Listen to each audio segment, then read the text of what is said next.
and welcome to another Mordian Mondays. This is episode 63. Now, straight out the gate, guys, I want to say apologies for there not being an episode last week, but I do have some relatively good reasons, but we'll get into those in a moment. I guess the first thing we should talk about is, what have I been working on this week? Well, it has been, over the last couple of weeks, I've been focusing on the auxiliary choice for 3rd Platoon. You see, as followers of this series will know, I've been building my army, doing the restoration project around this platoon format, making the old school guard great again. And every platoon has been getting an auxiliary choice. So firstly it was Ogrins, then it was Bulgrins, but now I wanted to do something a bit different. The original plan had been to do some Ratlings. And that is actually what I wanted to do, and it did fit in with the fluff of the platoon that I was doing, because 3rd Platoon was meant to be the recon platoon, having some little snipers, some little recon buddies. That fit in with 3rd Platoon. However, the reason I didn't do that is I didn't know what I would be getting for Christmas. I had asked for a few different things for Christmas from a few different people I knew who would get me some Warhammer, and I didn't know what I was going to get. So I thought, I don't want to go out and buy some more Ratlings, because I might get some, and at the same time, but I don't want to stop the production, and if I don't get any Ratlings, I still want to be making progress on 3rd Platoon, and I still want to be doing this auxiliary choice. So I decided that I was going to do a squad of Weird Vein Psychers. Now, this is a controversial decision, guys. I appreciate it. There's a big amount of fluff in the Mordian 50th Rifles, the current Penitent Crusade that they're on, which is one of the big reasons that they are on this Penitent Crusade, is they had the unsanctioned use of Psychers. They made use of them to win battles, but they weren't given official permission to do it, and that's why they're on this punishment. They shouldn't be using any Psychers whatsoever. So I get it from a fluff point of view. This is a bit of a weird choice and a bit wrong. A couple of things I want to counter back with that, which is, firstly, I pledged in this restoration project that I was going to restore every single model in my collection, no exceptions. I happen to have 7 Psychers. I have 1 actual Astropath model from the Regimental Commanders, and I have 6 Weird Vein Psychers. So I have to restore those models. And at the end of the day, I kind of realised that as long as I'm painting something towards the Mordian 50 Rifles, it really doesn't matter what. At this point, I've built up enough infantry. I've got past the 230 infantry mark, where I can kind of now paint what I feel like painting. If I feel like painting some more infantry, I can do. If I feel like painting some more auxiliary, I can do. So I thought, you know what, these guys need doing anyway. Let's rip the band-aid off, let's rip the plaster off, let's just get them done. And also, it helps me keep the progress going. So that's the first thing. Dedication to the project itself. The second thing is, when I go to tournaments, unless it's just a friendly local tournament, and even then, I probably am going to use Psychers. I probably am going to use Astropaths and things like that. Specifically, I am going to be using Astropaths if I want to be competitive, because I want to use Astral Divination to remove cover, to make my lasguns actually effective, because trying to dig people out, Marines with a 2+ cover save, that's really difficult with lasguns, and especially when my Mordians use mass lasgun volleys to really do a lot of damage. Having an Astropath or 2 would help. So from a competitive standpoint, these models needed doing anyway. And one of the things I've been working on with the Mordians recently is, when we inevitably get back to normal, when the plague goes away, or we get vaccinated or something, I want to come out the gates charging. And to do that, I want to have a competitive army in place, and part of that will be to have these Astropaths done.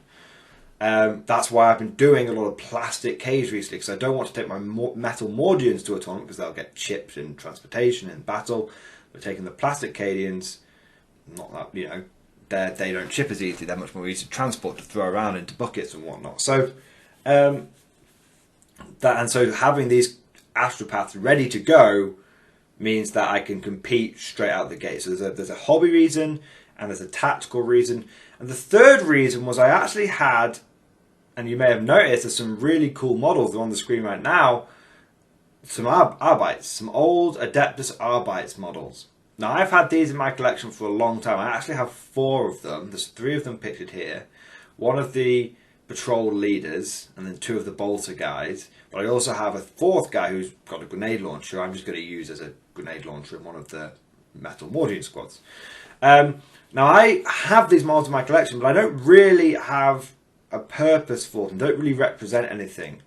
So I mean, the patrol leader, the guy with the big eagle on his head, he can be like a priest, and I have used him as a priest in the past, but then it still means that I'm not really getting any use out of these bolter guys.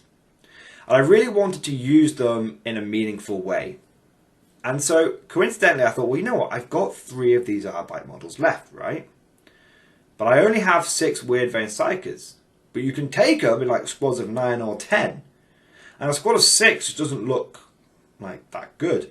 And then I was watching a battle report by Striking Scorpion 82, and it's a really, really good one, really narrative one. In that, the guard player in that battle report had a full squad of 9 Weird Vein Psychers, and I thought, wow, that actually looks quite good.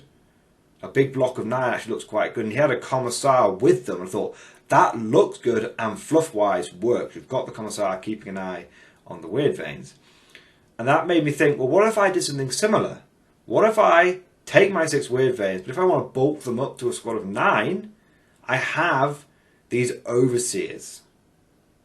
I have the guys that are keeping an eye on them, so that if they go bonkers or start getting possessed, they do a full, you know, if you see in Started episode 5, they just punch them and blow them up with bolters at point blank range.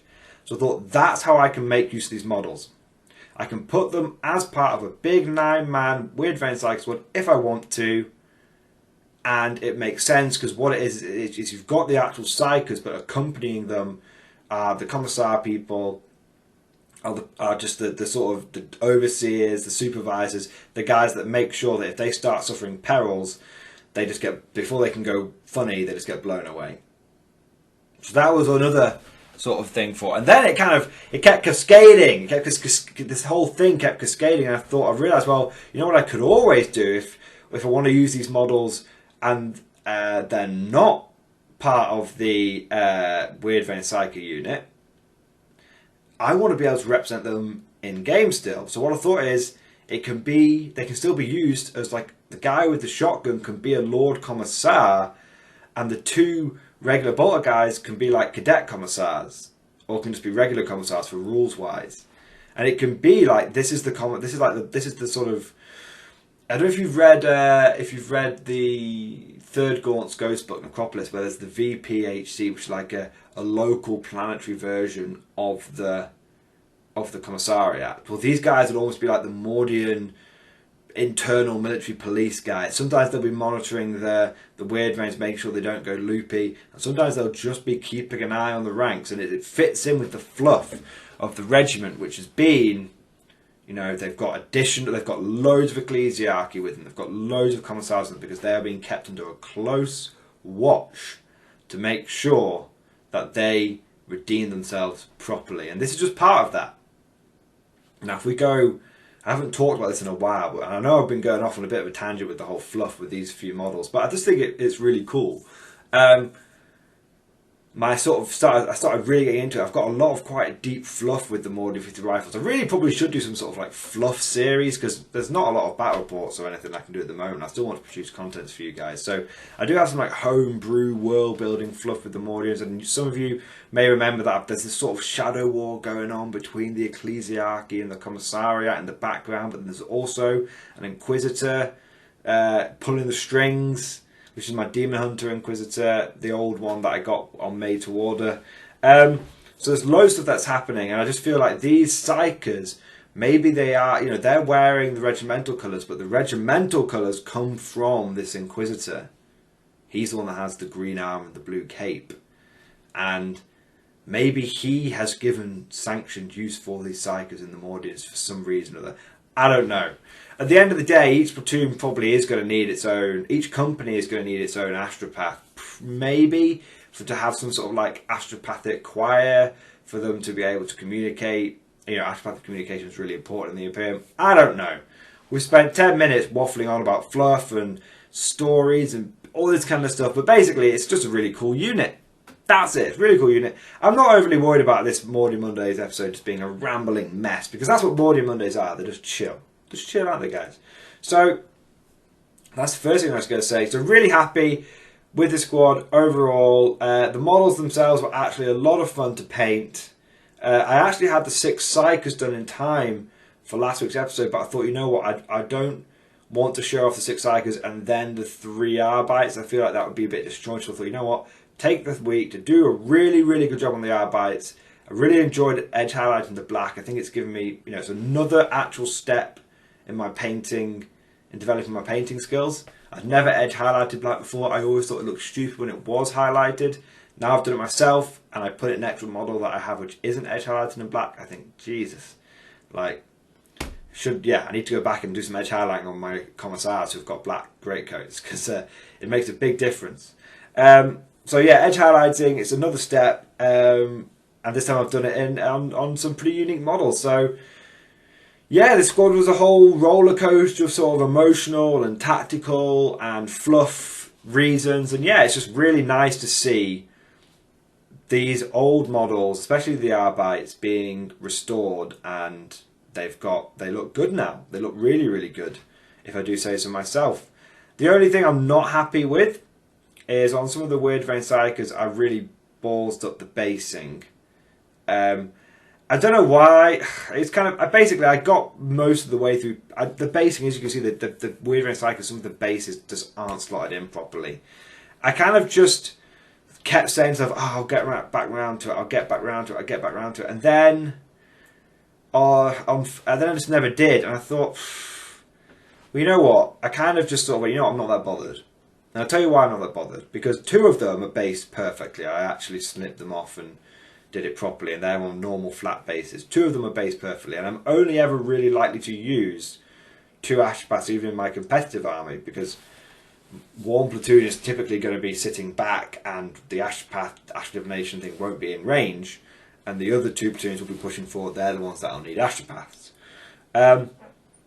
So I'm not likely to need more than 2 Ashpaths, and I've got 2 which are based perfectly, so there we go, right? And the other ones I thought, well, to be honest, whilst I am pledged to restoring every single model in this army, I'm very, very, very unlikely to use a whole squad of Weird Vein Psychers unless they get some sort of massively radical overhaul. I'm just not likely to do that. And so I kind of thought, I'm unlikely to use these guys. They're just going to be a display unit. Well, you know what? Fine. That's the case, just don't worry about it too much. You've got 2 which you can use perfectly, and the other ones, you've just had a bit of fun painting them up. So I just sort of let it go. When you put the whole squad of 9 together, 5 of them are good, 4 of them have got a bit funny bases, but none of the bases, again, and what I've realised with this guard project, guys, is I'm putting a huge amount of effort into these individual models sometimes, but when you're putting 230 to 270 models on the board, really you can't see the detail that I'm putting in. You get a general sense of, wow, these guys are painted really well, but you can't really see the detail. So that was that. That's pretty cool. So in terms of painting the models, it's the same scheme. I've sort of got a theme now where if it's a special character or something, they tend to have a bit of red. I've been trying to work a bit more red into the colour scheme. I think it helps. I'm on this endless quest to keep the models nice and bright, and I think having a bit of red into the green and blue does make a big difference. It does really help brighten them up. So I think that worked very well. So that's kind of that for the models and stuff this week. So in terms of extra that's been going on, one of the things that delayed the squad as well, because I could have got all these guys knocked out in 1 week pretty easily. One of the things that delayed it is I was actually working on a present for my brother. So for those of you that don't know, my brother also has his own YouTube channel, Scholar Genim. He's not uploading anything in a while, but he is still involved. It's just been with what's been going on in real life with the old virus and everything. You can't always get around to the YouTube stuff, but we're still both here. And one of the things that he's been struggling with is, it's actually something I want to do a video on, is he's been just struggling with the endless waves of updates for Marines and Blood Angels, and he's just can't keep up with it. And so one of the things, and he sort of lost a bit of enthusiasm. And so what I did is for Christmas, one of the presents I got him was I went on eBay and I bought an original old school metal, not rubbishy fan cast, metal Captain Tycho model, or Tycio. I call him Tycho. He's an old school classic Blood Angels character, and I spent a couple of days on this guy just painting him up perfectly. It's probably one of the best paint jobs I've ever done. In fact, the Arbite edge highlighting was practice for, you know, I did a couple of the Arbites first, and then I went and did this as practice, and then I went and did Tycho the Lost from brother. But loads of effort into him, and I gave him to my brother, and it was like, look, this is a get yourself back on the horse kind of thing. Classic old school Blood Angel model. Stop worrying about all the updates, just use the models that you love, and it's something that I feel strongly about as well. Like, you can chase the meta loads and loads and loads, and obviously I do like to try and chase the meta and keep my finger on the pulse and deliver that information back to you guys, but sometimes there's just so much going on, you just need to take a step back and go, I can't keep up with all of this, but what is the, I'm kind of getting diminishing returns by keeping up with it. I'm actually just going to focus and make sure that my core strategies are really, really important, and that's actually something I want to do a video on this week. But yes, that was just one thing that delayed it, so I just thought I'd let you guys know that's actually something else I've been working on. Sadly, I didn't take any pictures before I gave it to him, foolishly. But hopefully, when things get back to normal, you know, I've insisted that Johnny must use this model because it's a gift, and I wanted to use it. So he's going to have to use it in every single Blood Angels battle report going forward now, even if he doesn't really fit into the army, which he's sort of, I don't know if he's fully committed to that idea yet, but he will do. He will do, guys. You'll get to see the cool model. So yeah, so that's that. Now, last but not least, for those lucky ducks who have been with us throughout this mad 16, coming up 17-minute long rambling video that doesn't really have a point, we're getting up to a bit of a surprise for you guys. You see, one of the things that I've been concerned about with the Mordian Glory channel, especially with battle reports, is that if you look at the armies that Jonathan and I both have, that Scholar Jenny and I both have, it's all Imperium, all the way. Apart from, we each have a Xenos faction. I have Gene Stealer Cult, but they're kind of in the toilet right now, and I'm having to increasingly rely upon sort of Astra Militare and Brew Brother stuff to prop the army up. So it's essentially, it's a bit of a guard army now. And it always was meant to be built in that way, but it is a bit of a guard army now. And then my brother has got his Dark Elder. And they have been featuring a lot recently because we've been trying to do a bit more, you know, Xenos, you know, actually having not just guard versus Blood Angels or whatever, but actually having some bad guys, for lack of a better word, versus good guys, some Imperium versus others armies. But outside of those two factions, if you look at what else we've got, I mean, I've got the Steel Legion, I've got the Mordians, I've got the Krieg, I've got my Black Templars, I've got my Gene Stealer Cult as armies that I can use in battle bots. I do have my World Eaters, but I think they're just permanently going to be relegated as a very badly painted army that I get out once or twice a year just to go nuts with. They're not really, I'd have to put some effort into them to make them battle report worthy, and they're just my fun army. So I only really have one evil faction. And then if you look at Johnny's army, he's got Blood Angels, he's got Knights, he's got Death Watch. He has his Tau, but they are really battered to the point where both of us are kind of like, I don't really want to use these in battle reports because we're trying to be a bit more professional. You know, we're getting to that point now where we're trying to be a bit bigger, a bit more professional. So he's got his Dark Elder. So really, he's got 3 Imperial factions and a Xenos one, and I've got the same. So between us, we've got 6 Imperial factions, but only 2 Xenos ones.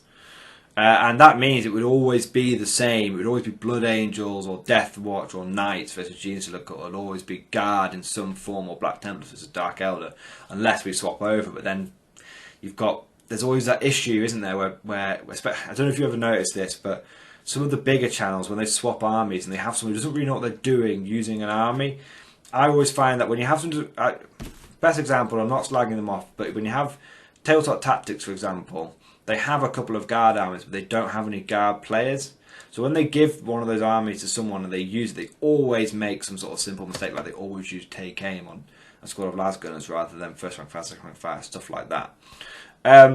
And so it's frustrating when you're watching a battle bot and someone isn't using the army that you love in the right way. So if me and Johnny were to swap some armies, we have tried that once or twice, and it's always actually been poorly received. And it's because people want us to use armies that we're good with.